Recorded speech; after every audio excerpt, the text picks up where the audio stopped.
Bonjour à tous et bienvenue sur Apprenez Web Radio. On continue évidemment de créer notre petit logiciel qui nous permet de lire plein de sons en même temps. La partie gauche, un son par un son, et la partie droite, évidemment, tous les sons en même temps dans un cartoucheur. Voilà, donc c'est plutôt pratique, c'est plutôt sympa. On a déjà vu pas mal de choses, comment créer un bouton, comment créer un label, comment effectivement faire qu'un bouton fonctionne et puisse lire du son. Voilà, on l'a vu notamment dans Pause Pgame, dans Play Stop Pgame. Voilà, c'est un petit peu tout ce qu'on a vu là jusqu'à présent. Donc on a déjà bien avancé. On a fait aussi deux projets indépendants de A à Z qui vous donnent effectivement un logiciel qui vous servira pour votre antenne, pour avoir de l'information, pour en tout cas comprendre comment ça marche et peut-être faire des choses. Voilà, bref, on a déjà vu pas mal de choses et c'est pas fini. Non, aujourd'hui et notamment les deux dernières vidéos, on s'est intéressé à Mixer.pgame, ou plutôt Pgame qui a deux mixeurs, Mixer.music et Mixer.sound. Ce sont donc deux possibilités de lire du son, celle que j'ai utilisée à gauche, Mixer.music, et celle que j'ai utilisée à droite, Mixer.sound. Jusqu'à là, pas de souci. On a donc vu comment est-ce qu'on faisait pour lire un seul son, c'est-à-dire que, eh bien, on pouvait lire notre son ici, ouvrir un fichier, lire et stop, hein, évidemment. Et de l'autre côté, eh bien, sur Mixer.music, on pouvait faire exactement la même chose, d'accord? Donc, c'était plutôt cool, mais c'est vrai que, bon, vous avez remarqué que c'est un petit peu fouillis sur certaines choses et notamment sur le fait qu'on utilise des globales. Alors, en programmation, ça s'utilise de temps en temps, mais on évite en général. On va plutôt utiliser autre chose pour éviter d'utiliser plein de globales.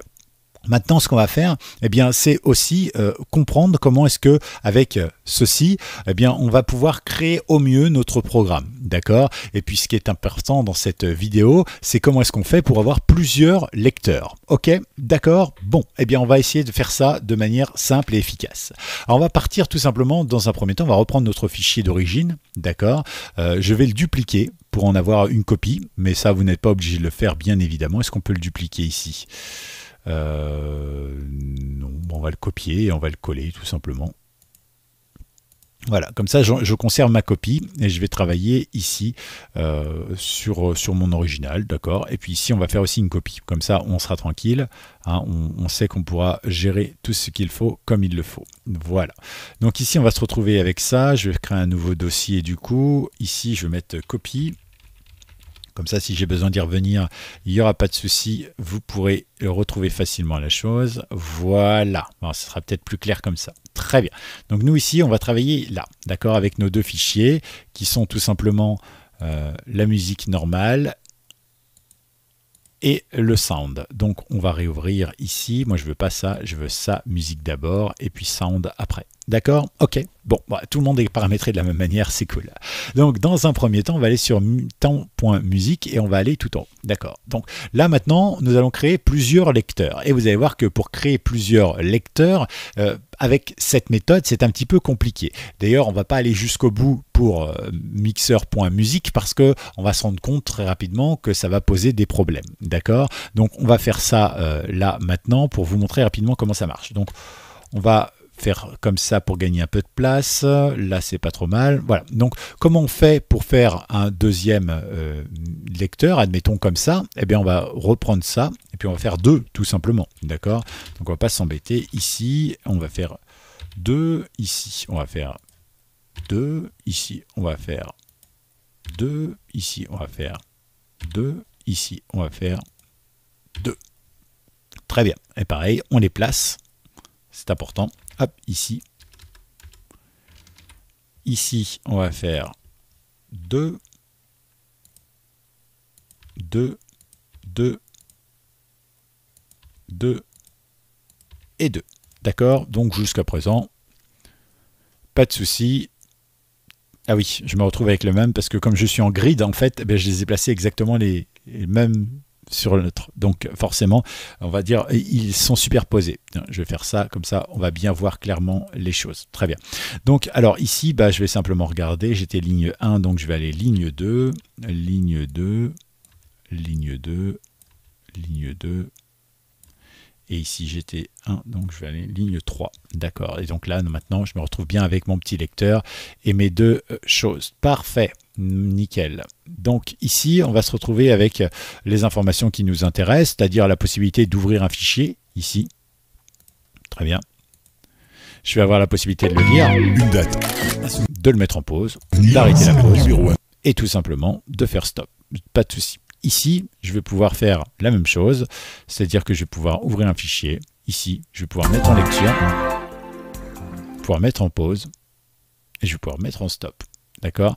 Donc voilà, ça marche plutôt bien. Alors, quel est le souci? Eh bien, en réalité, vous avez remarqué peut-être que si moi, ici, je veux lire plusieurs sons en même temps, je ne vais pas pouvoir le faire. Tout simplement parce que si je fais fichier, ouvrir, par exemple, ça, d'accord, et que je fais lecture, je fais fichier, Mémoire vive. j'en ouvre un autre. Vous voyez? Il a coupé mon son, tout simplement. L'appli smartphone. Subic Radio. Donc là, vous voyez que effectivement ici, je me retrouve avec pas mal de choses. Ok, des choses qui se gênent, qui se bloquent, etc. Alors comment est-ce que je pourrais gérer ça? Eh bien en fait, c'est très simple. Il faut revenir dans notre code et pour comprendre un petit peu comment ça marche. En fait, à chaque fois que j'ouvre ici un fichier son, d'accord, à chaque fois que j'ouvre un nouveau fichier, j'ouvre fichier son. D'accord? Donc ça, c'est ce qui se passe quand je suis sur le lecteur numéro 1. D'accord? Je fais ouvrir, j'arrive ici, j'ouvre un fichier et donc je le stocke dans ma variable fichier son.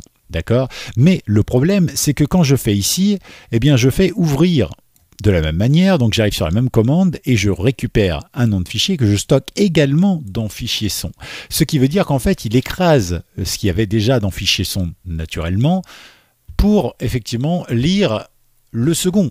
Et c'est là que le bas blesse. C'est qu'en fait, techniquement, ici j'ai deux lecteurs et pour que ça fonctionne bien, eh bien je serai obligé de copier toutes mes fonctions ici, d'accord, de les prendre un petit peu plus bas, ici, et de faire un coller, d'accord, et donc forcément ici faire 2, ici 2, ici temps 2, forcément. Alors partout où j'appelle temps, il faut que je fasse attention avec 2, ici 2, d'accord, ici ce serait play 2. Pour la pause, eh ben, je vais me retrouver avec un petit souci également, tout simplement parce qu'en fait, lui, il va regarder si mon canal est occupé, mais comme sur mixer.music, je ne peux pas avoir plusieurs canaux en même temps, j'en ai qu'un seul. Du coup, en fait, eh bien, il va se retrouver avec, bah oui, effectivement, il y a déjà le 1 qui le lit ou le 2 qui le lit, etc., etc. Donc, ça va être une commande un peu générique qui va pouvoir mettre en pause. Si vous cliquez sur le 2, par exemple, le bouton 2, pause 2, là, eh bien, en fait, si c'est le 1 qui est en train de lire, il va le mettre en pause quand même, d'accord? Donc, vous voyez, on va se retrouver avec pas mal de soucis, effectivement, et vous voyez un petit peu Là, on n'est que sur deux lecteurs, mais vous voyez le nombre de lignes de code qu'il nous faut pour gérer deux. D'accord? Donc là, si je fais ça, effectivement, normalement, j'ai une erreur. Mixer.music, stop 2. D'accord? Ah oui, stop 2, j'ai pas besoin. Ici, ça va rester aussi quelque chose de générique. D'accord? Donc là, effectivement, on se retrouve avec la possibilité de lire un truc, par exemple ici. D'accord? Et ici. Je vais en prendre un autre, par exemple celui-ci, d'accord? Donc là, effectivement, si je lance le premier, vous voyez, il m'a même écrasé les choses, tout simplement parce que ici, j'aurais dû changer aussi le nom de chaque variable, puisque ici, vous voyez, je suis en global, d'accord? C'est-à-dire qu'en fait, ici, eh bien, il va prendre également le nom ici. Donc, ça veut dire que je suis obligé de changer le nom ici, global 2. Du coup, fichier son ici, où est-ce qu'il était? Je ne sais même plus moi, mais du coup, je suis obligé de le récupérer ici dans fichier son. Ici, on va mettre 2, sinon on va se perdre. D'accord? Mais bref, vous voyez, c'est un petit peu galère parce qu'en fait, vous allez devoir créer ça. Voilà, donc là, ok, donc on stocke le fichier son. Ici, on a donc temps actuel, bon, on n'est pas en local, donc on n'est pas en global, donc il n'y a pas de souci, on peut garder ça, il n'y a pas de problème. Tac, tac, tac, pour la fiche du temps, ça pose pas de problème. Ici, tiens, label temps, il faut que je l'affiche sur le 2, pas sur le 1, tout simplement. Donc label temps 2, ici, label temps 2. D'accord? Vous voyez, il y a plein de trucs, il faut y penser et ça risque de poser donc des tas de soucis. D'accord? Donc ici, voilà, cette fois-ci, ça devrait peut-être marcher. On va vérifier ça. Ok, mais pas d'erreur, c'est déjà ça. Donc dans un premier temps, on va mettre l'appli smartphone et dans le deuxième, on va mettre n'importe quoi, mémoire vive. Donc là, chaque mois, Bilic Radio. ok.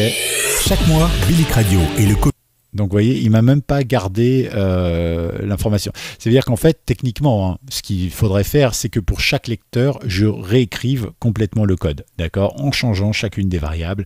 Bref, c'est pas fait pour. Ok. Donc pour ça, évidemment, vous pourriez utiliser un constructeur. Ok. de ce constructeur, il va vous permettre de gérer les choses. Et justement, on va voir ça, mais plutôt du côté sound, parce que c'est celui-ci qui va vous intéresser le plus, le constructeur du côté sound.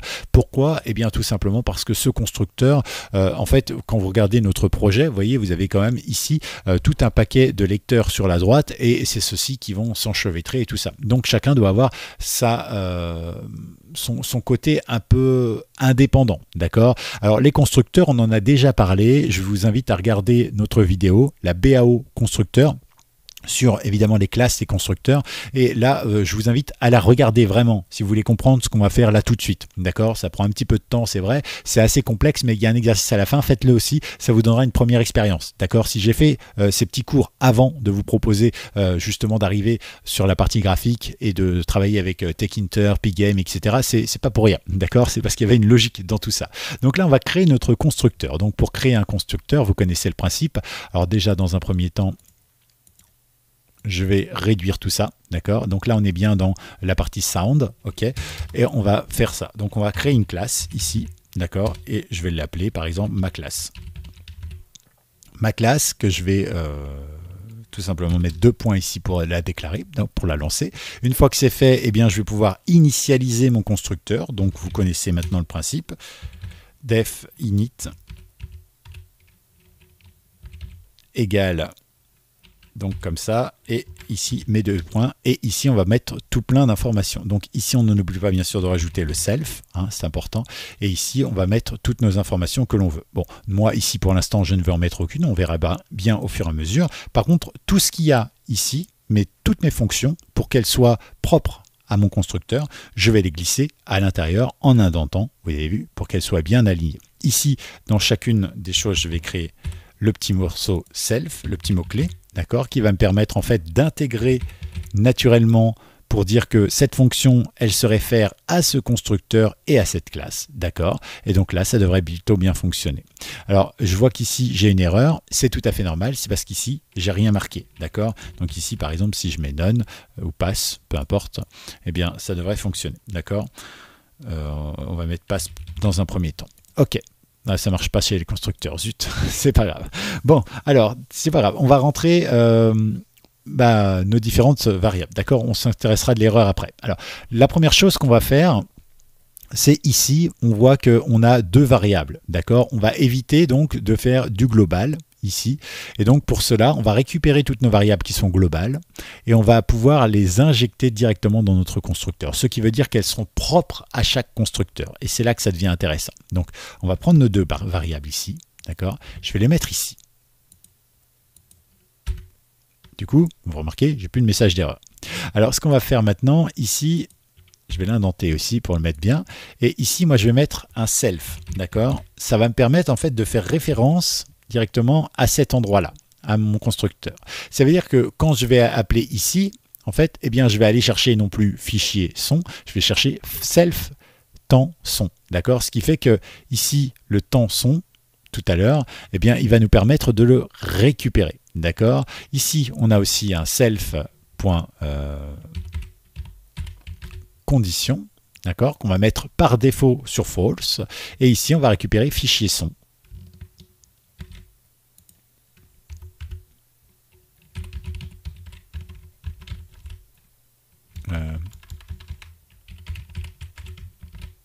Self fichier son égale rien pour l'instant. D'accord? Donc ça veut dire qu'au départ de mon code, je vais me retrouver effectivement avec toutes ces informations qui sont initialisées par défaut. Et en fait, l'idée c'est que pour chaque lecteur, je vais appeler ma classe, et donc du coup en fait je vais créer comme une classe différente pour chaque lecteur, sauf que j'aurai pas à le faire, ce sera toujours la même classe générique qui sera appelée et qui sera initialisée avec les nouveaux arguments concernant mon programme, d'accord? Donc ce qui veut dire que ici je n'ai plus besoin de fichier son comme ça, mais de self.fichier son. Et donc, vous voyez, automatiquement, il me le retrouve. Et l'avantage, c'est que ici, par exemple, si je suis sur c je sais pas, mon mp3.mp3, d'accord? Eh bien, dans ce cas-là, il va me le stocker ici et il va me le stocker ici. Ce qui fait que, en fait, comme il sera stocké ici, sur mon constructeur, eh bien, chacun des programmes pourra avoir accès directement à la modification qui a été faite, d'accord? Donc ça, c'est plutôt cool. On va ouvrir maintenant lecture. Alors, dans lecture, ici, global son, techniquement, on n'en aura pas besoin, mais on va voir ça après. D'accord? Donc ici, on arrive bien avec nos informations. Donc, on ne va pas s'occuper pour l'instant de ceci. D'accord, de temps. Par contre, on va bien, dans notre fichier lecture, s'occuper ici de son. D'accord? Donc, son ici, on le voit bien, il est appelé donc ici, donc il n'y a pas de souci, mais il est aussi appelé, me semble-t-il, ici. D'accord? Donc, c'est pas un souci. Son, moi, je vais le transformer. Pour le transformer et le mettre directement ici dans ma classe. Donc, son ici, moi, je vais lui proposer de faire une référence directement à ce constructeur. Donc son, je vais lui donner un fichier. Fichier son ne s'appelle plus fichier son, mais self fichier son. D'accord? Alors si ça peut vous sembler abstrait maintenant, c'est parce que vous n'avez pas vu la suite. D'accord? La suite sera beaucoup plus concret, mais d'abord il faut expliquer et comprendre les choses. Ici son ne s'appelle plus son, mais self.son. D'accord? Et ici du coup, on appelle self.son. Ici du coup, on n'a plus besoin d'utiliser de global son. Ça sert à rien. D'accord? Donc on fait un peu de ménage, ça fait pas de mal. Ici, du coup, on n'a plus besoin d'utiliser stop condition puisque ça n'existe plus, c'est self stop condition. Self stop condition qui va retrouver évidemment ici, qui par défaut est faux. Et quand on va appuyer sur le bouton stop, il va mettre self stop condition égale true. Donc il va mettre ici égale true. Et donc ici, dans mon temps, il va pouvoir gérer les choses. Vous voyez? Donc déjà, on en est là. Ensuite, ici, on va pouvoir donc regarder. Global ton son, j'en ai plus besoin. Mais je vais m'en servir. Comme ça, je vais retrouver tous mes temps sons et pouvoir leur mettre un self à chaque fois. Self, d'accord? Où est-ce que j'ai un temps son sinon? Ici. Donc on va faire un self, d'accord? Et ici, est-ce que j'ai un temps son? Self, d'accord? Et normalement, ça doit être tout.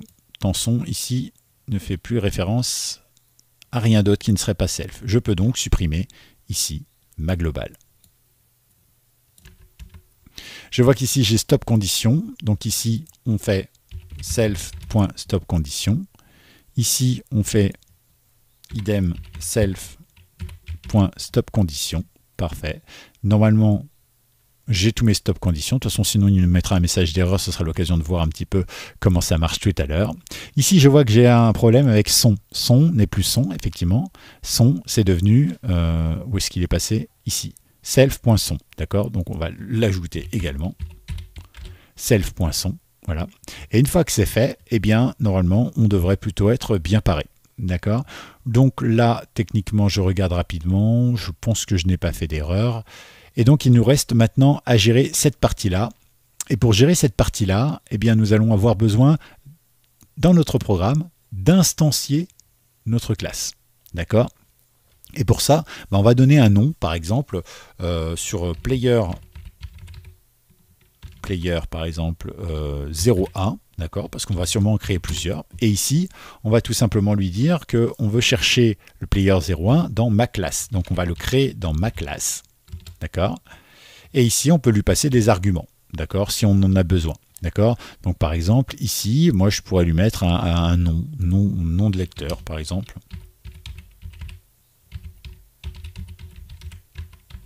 Mais ce n'est pas une obligation, d'accord? On va le faire quand même pour le fun, mais voilà. Ici, donc, si j'ai envie de lui passer un argument et de faire remonter un argument bien précis, je le fais, il n'y a pas de souci. Donc ici, on va mettre, par exemple, player 01. On peut même le mettre comme ça, d'accord? Ensuite, on va en créer un deuxième tout à l'heure, etc., etc. Donc ici, maintenant, moi, ce que j'ai besoin de faire, c'est de dire tout simplement dans commande, comment est-ce qu'on va fonctionner. Donc ici, moi, je vais fonctionner de la même manière. C'est-à-dire que ici, puisque ça concerne le player 1, je vais lui dire player 1. Donc il va faire automatiquement appel à ma place et je vais appeler la fonction ouvrir. D'accord? Donc player 01, pardon, pas 1. Voilà. Et automatiquement, je vais chercher ouvrir. D'ailleurs, si je fais player 01, point, si je tape ouvrir, vous voyez, il me trouve bien ici ouvrir. Donc, ça veut dire que ça fonctionne bien. Très bien. Pour la lecture, ça va être un petit peu différent. Pourquoi? Eh bien, tout simplement parce qu'en réalité, pour la lecture, je vais devoir lui passer un argument un peu différent. Je vous explique tout simplement la chose. Quand on revient ici dans temps, d'accord, on est bien d'accord que ici, je crée mon temps. Donc, d'abord 0, puis 1, puis 2, puis 3. Ici, j'ai mon temps de fichier. Par exemple, 180 secondes, soit 1 minute 3 minutes, d'accord? Donc ici, je fais ma conversion, l'un moins l'autre, donc on a un compte à rebours qui s'affiche, pas de souci. Et ici, par contre, j'appelle mon label temps config, d'accord? Et mon label temps config, je lui affiche le temps. Or, sur mon premier lecteur, dans ce cas-là, label temps s'appelle bien label temps. Mais qu'est-ce qui se passe si j'ai un deuxième qui arrive, d'accord? Eh bien, il ne va plus s'appeler label temps parce que je ne peux pas avoir deux widgets du même nom. Il va donc s'appeler label temps 2, label temps 3, label temps 4, etc., etc., d'accord? Donc là, on risque de se retrouver avec un petit souci, c'est-à-dire que ici, eh bien, lui, il va toujours afficher sur le même label temps. Et du coup, en fait, comme il est sur différents objet, puisque c'est un objet tout simplement que nous créons, un player c'est un objet, et comme il est sur différents objets, eh bien en fait il va chevaucher les temps et vous n'allez plus rien comprendre, d'accord? Il va tout nous afficher au même endroit, dans le même widget, etc. Donc ici vous allez devoir jouer un petit peu pour qu'il affiche le bon label temps, d'accord? Donc moi ce que je propose ici, c'est tout simplement de passer un argument, d'accord? Alors pour passer un argument, on l'a déjà vu, quand vous passez un argument dans un bouton, vous pouvez utiliser la fonction lambda. D'accord? Parce que je vous rappelle que ici, par exemple, c'est juste une fonction d'appel. D'accord? Et ça ne récupère pas l'information. Ici, nous, ce qu'il nous faut, c'est envoyer une information. Donc, on va faire, par exemple, lambda. Alors là aussi, j'avais fait une vidéo sur les lambda. Je vous invite à aller la regarder. Une fois qu'on est là, eh bien, on va tout simplement faire ma classe, player1, pardon. Player01, point. Ici, on va donc aller dans lecture, puisque c'est ça qui nous branche. D'accord, c'est ça qu'on veut faire. Et ici, on va lui passer un argument. D'accord. Alors, l'argument où vous mettez un x ici, par exemple, pour un argument, et que avant les deux points de lambda, vous lui mettez, je ne sais pas, x égale 7, par exemple. D'accord. Dans ce cas-là, lui, il va envoyer 7 là-bas. D'accord, mais vous pouvez faire comme ça. Ok, c'est la façon traditionnelle de faire la chose. Personnellement, ici, on n'a pas vraiment besoin de le faire. On va juste lui envoyer un nom. Et le nom, eh bien, ça va être le nom du label en question. D'accord, donc on va faire label temps, ici, directement. Donc on lui envoie ceci, label temps. Ok, donc ici, moi, je vais récupérer label temps. Très bien. Donc dans un premier temps, ce que je propose de faire ici, c'est un self. Label temps, d'accord, égale label temps, d'accord, parce que ici, en réalité, je vais lui envoyer label temps, mais c'est pas forcément quelque chose que je vais récupérer, d'accord. Donc ici, on va faire comme ça. Non, c'est pas une bonne idée. On va plutôt le mettre directement dans lecture, comme ça, on va gagner du temps, d'accord. Donc ici, on va arriver dans lecture ici. Par exemple, et donc ici, moi, je vais récupérer, virgule, label temps. D'accord? Pour qu'il n'y ait pas de souci, même, je ne vais pas l'appeler label temps, je vais l'appeler label de temps. Comme ça, vous allez voir que effectivement, c'est notre façon de faire les choses. D'accord? Label de temps. Label, ici, de temps, et ici, label de temps. Alors pourquoi j'ai changé label de temps? Eh bien tout simplement parce que je voulais pas que vous compreniez mal ce que je suis en train de faire. C'est-à-dire qu'ici ça s'appelle label temps. Donc si je mets label temps partout, vous allez dire bah oui, tu mets label temps, bah en fait c'est simple. Mais quand on sera sur le second, eh bien je vais mettre label temps 2, d'accord, à la place de label temps ici. Et donc naturellement partout, il va me prendre label temps 2, d'accord? Donc ça c'est important, je pense, de bien comprendre les choses. Je vois que j'ai une erreur, on va regarder ça après. Et puis bien évidemment ici, je vais prendre cette information, d'accord, et ici, je vais la mettre de l'autre côté. C'est-à-dire qu'en fait, juste avant ici, je vais faire l'inverse. C'est-à-dire que je vais reprendre label temps, d'accord, et je vais ici lui remettre un nom. Et ce nom, eh bien, ce sera self label temps. D'accord. Et ici, bah, finalement, je l'appelle label temps, mais je pourrais l'appeler X par exemple. D'accord. Et X ici, du coup, on va pouvoir faire l'information ici, tac tac, label temps.after. Ça, on va le laisser. Par contre, ce sera ici. Label temps, l'affichage de mon label temps, c'est ici. X config, voilà. Voilà. Et là, normalement, ça doit marcher. Je pense que ce sera plus clair pour vous que de laisser toujours les mêmes noms. Mais du coup, en fait, mon label temps ici deviendra X. Donc, s'il s'appelle label temps 2, il deviendra X. S'il s'appelle label temps 3, il deviendra X, etc. Et systématiquement, X config égale. Mais du coup, je ne suis pas sûr que ça fonctionne là. Bah écoutez, on va tester. Mais d'abord, je vois que j'ai une erreur. Alors, on va regarder ce que c'est. Ici, j'ai dû oublier de faire quelque chose. Stop is not defini. Ah oui, commande stop. Forcément, il ne peut plus retrouver ma fonction stop puisqu'elle n'appartient plus à mon programme, elle appartient à ma classe. D'accord? Donc ici, bah, c'est exactement la même chose. On va faire tout simplement player 01.stop. Normalement, là, on ne devrait pas être trop mal. Écoutez, on va faire un test, on va bien voir ce que ça donne. Déjà, on n'a pas de l'erreur à l'ouverture. C'est déjà pas mal. On va chercher un son comme ça. Parfait, on va le lire. Mémoire vive.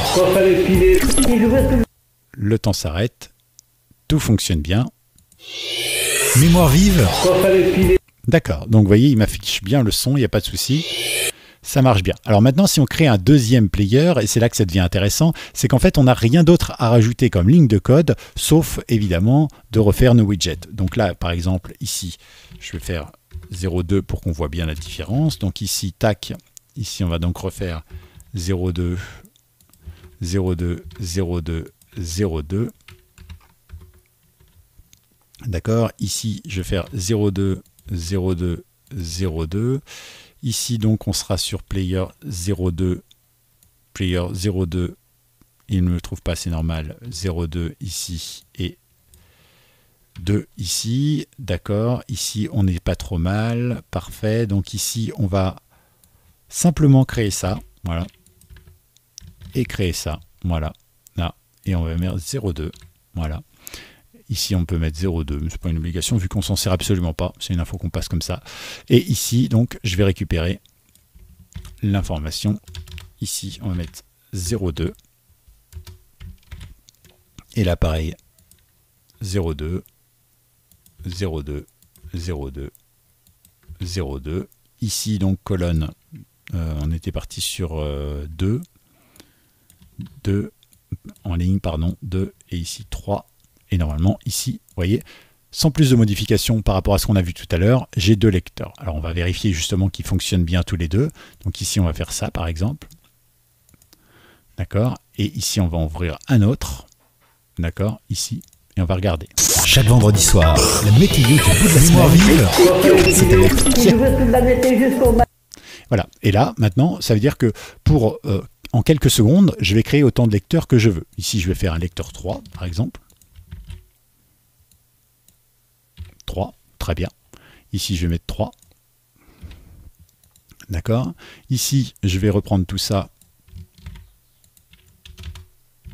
Tac. Et je vais mettre un 3 partout où il y a un 2. 3 ici. 3 là. 3 là. 3 là. 3 ici. 3 là. 3 là. 3 là. Attention, faute de frappe. 3 là. Et 3 là, d'accord, ici 0,3, parfait. Ici, on va faire exactement la même chose, hop.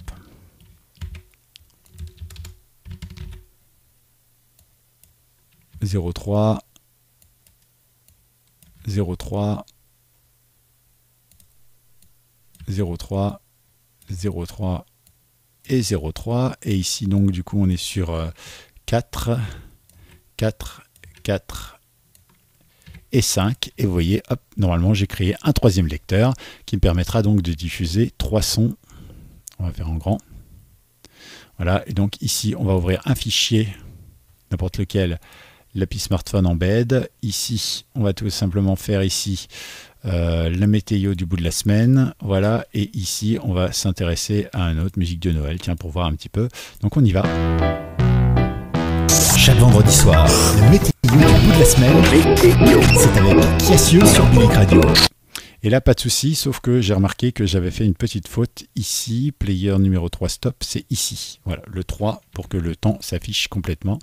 Et là, on est reparti. Normalement, ça fonctionnera très bien. Donc, petit souci ici. Là, ouvrir.